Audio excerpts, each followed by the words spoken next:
చిన్న నా పేరు శ్రీనివాసులు. గురించి అధికారులు కూడా చెప్పడం జరిగింది. రైతు బజార్లో 100 షాపులు ఉన్నాయి. 100 షాపులు కూడా మొత్తం దాంట్లో అదే 2 బాత్రూమ్, లేడీస్ కోటి, జెంట్స్ కోటి బాత్రూమ్. ట్యాంకీ నిండిపోయేసి పైపులు జామ్ అయిపోయేసి మొత్తం బయటకు వస్తూ ఉంది. అది వేస్ట్ అంతా బయటకు వస్తూ ఉంది.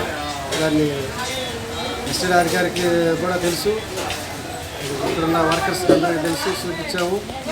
ఏడీఎం గారు కూడా వచ్చారు, చూశారు. వాళ్ళ కిందకి అధికారులు కూడా వచ్చారు, చూసుకుంటారు. కానీ దాని గురించి చేస్తామని వెళ్ళిపోయారు.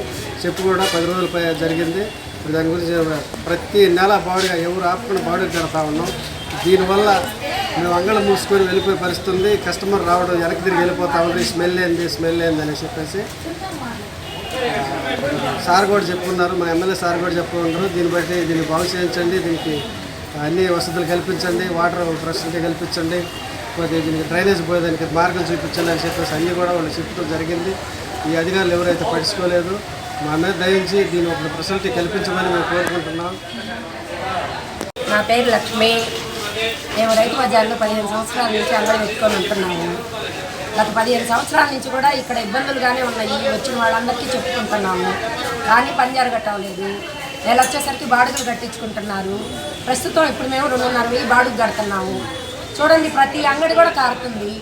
పైన నుంచి నీళ్లు పడుతున్నాయి. వాన వస్తే అంగడి అమ్ముకునే దానికే లేదు. ప్రజెంట్ ఇప్పుడు సమస్య ఏంటంటే 2 బాత్రూములు కూడా నిండిపోయి ఆ ట్యాంకీల్లోంచి ఆ వచ్చే వేస్ట్ మొత్తం మా అంగడి ముందుకు వచ్చేస్తుంది.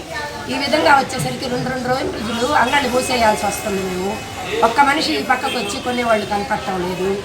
మా సమస్య ఎవరికి చెప్పుకోవాలో అర్థం కాక మేము ఇంతవరకు ఓపిక బట్టి ఇప్పుడు మాత్రం మేము బయటికి చెప్పాల్సి వచ్చింది. దయ ఉంచి ఎవరైనా కానీ ఈ సమస్యకు పరిష్కారం చేయాల్సిందిగా కోరుకుంటున్నాము. దీని మీద మీ ఎస్టేట్ అధికారిని అడిగారా?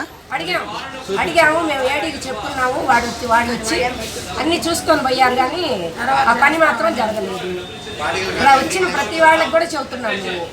మళ్ళీ బాడుగులు కూడా 10వ తేదీ దాటకుండే కడుతున్నాము. ఏ ఒక్కళ్ళం కూడా బాడుగు ఆపటం లేదు.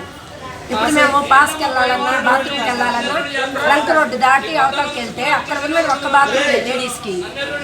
ఆ ఒక్క బాత్రూమ్ కూడా కనీసం మేము ఒక్కొక్కరు అరగంట సేపు రోడ్డు మీద నిలబడాల్సి వస్తుంది. సార్, మా సమస్యలను మీరు గుర్తించి, అందరూ ఆడవాళ్ళమే కాబట్టి మా సమస్య పరిష్కారం చేయండి. ఒక 100 అంగళ్ళు ఉన్నాయి. ఇప్పటి వరకు మేము ఇంత దూరం రాలేదు. వచ్చాము అంటే మీరు మా బాధను అర్థం చేసుకొని ఈ సమస్యను మీరు పరిష్కారం చేయవలసిందిగా కోరుకుంటున్నాము.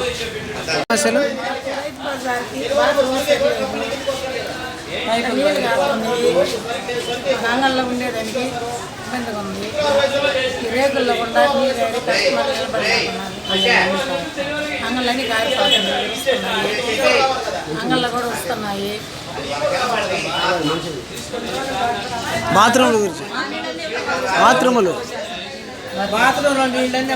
బాత్రూమ్ నీళ్ళన్నీ ఇంతకు వస్తున్నాయి. అక్కడ లీక్ అయ్యి మాట్లాడు.